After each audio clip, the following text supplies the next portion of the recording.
Bersiasat dalam keterbatasan, narasi resiliensi perempuan dalam pandemi.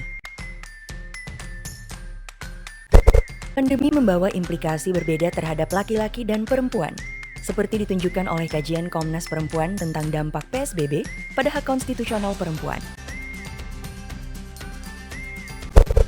Pembatasan mobilitas untuk pencegahan COVID melalui PSBB, di satu sisi ternyata berimplikasi pada peningkatan beban ganda karena kerja pengasuhan dan perawatan dilekatkan pada perempuan.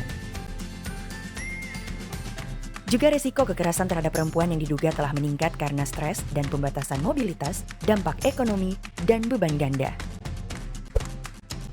Kajian juga menemukan implikasi PSBB pada perempuan terkait kesempatan kerja, akses terhadap jaminan sosial, isu keamanan dan keadilan hukum, kesehatan reproduksi, serta akses teknologi informasi.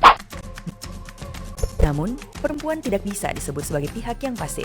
4 studi kasus berikut menunjukkan upaya perempuan dalam meredam dampak dan membangun adaptasi terhadap pandemi yang menunjukkan ragam strategi resiliensi perempuan. Pengalaman pertama adalah terkait dengan lembaga pengada layanan untuk perlindungan korban kekerasan, yaitu LIBU, Lingkar Belajar untuk Perempuan di Palu dan Lapan di Ambon. Di Palu, resiko kekerasan terjadi dalam konteks pandemi yang beririsan dengan dampak bencana 2018. LIBU, Lingkar Belajar untuk Perempuan, memfokuskan layanan luring dan daring melalui strategi penjangkauan kasus berbasis jejaring relawan dan paralegal perempuan, kerjasama dengan pemerintah desa dan tokoh adat, rumah aman berbasis komunitas, serta kegiatan psikososial bagi pendamping. Hal yang serupa juga dilakukan oleh Lapan di Ambon, yang bekerja dalam konteks pasca konflik dan daerah kepulauan. Strategi kombinasi luring dan daring bertumpu pada jejaring perempuan relawan serta kerjasama dengan dinas terkait, aparat penegak hukum, dan tokoh adat atau agama. Lapan mengembangkan pendekatan integratif dan membangun ruang perjumpaan untuk pemulihan korban serta program psikososial bagi relawan. Kedua, pengalaman Empu menunjukkan kemampuan ekonomi solidaritas perempuan di masa pandemi. Diawali dengan donasi masker oleh UKM perempuan, Empu melebarkan respon kemanusiaan melalui donasi dan distribusi APD serta bahan makanan dan benih bagi kelompok yang terpinggirkan, seperti narapidana perempuan dan ODA di berbagai daerah di Indonesia.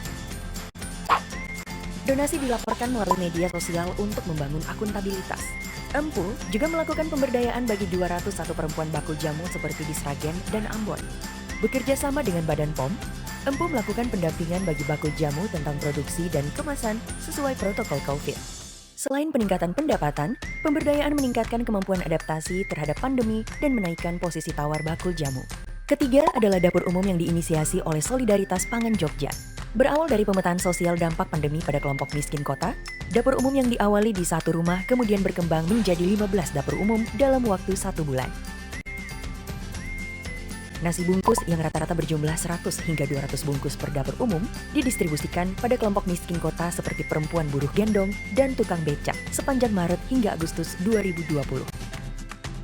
Aktivitas donasi dapur umum dikelola oleh relawan yang terdiri dari mahasiswa, ibu rumah tangga, kelompok pengajian, tukang becak, dan seniman, serta mempertemukan petani peternak dengan penerima donasi. Akuntabilitas dilakukan melalui pelaporan reguler donasi melalui media sosial. Dapur umum telah beralih dari dapur domestik menjadi dapur publik sebagai pusat penanganan krisis yang berfokus pada yang terpinggirkan. Terakhir adalah wajah kemanusiaan yang inklusif dari ormas perempuan keagamaan mulai dari Fatayat atau Muslimat, gereja, hingga WHDI, Wanita Hindu Dharma Indonesia, dan WBI. Hampir semuanya melakukan aksi donasi kemanusiaan mulai dari pembagian sembako, masker, hingga mendorong kemandirian pangan. Namun, perempuan di ormas keagamaan seperti Muslimat juga melakukan edukasi kesehatan reproduksi di masa pandemi. Keempatnya, menjadi bukti resiliensi perempuan dalam penanganan pandemi. Kita juga bisa menemukan bentuk serupa di lingkungan terdekat kita. Sayangnya, narasi-narasi ini kerap tersembunyi, dan kepemimpinan perempuan dalam penanganan pandemi perlu terus digaungkan. Mari mulai dari wilayah terdekat untuk memperkuat kepemimpinan perempuan dalam penanganan pandemi.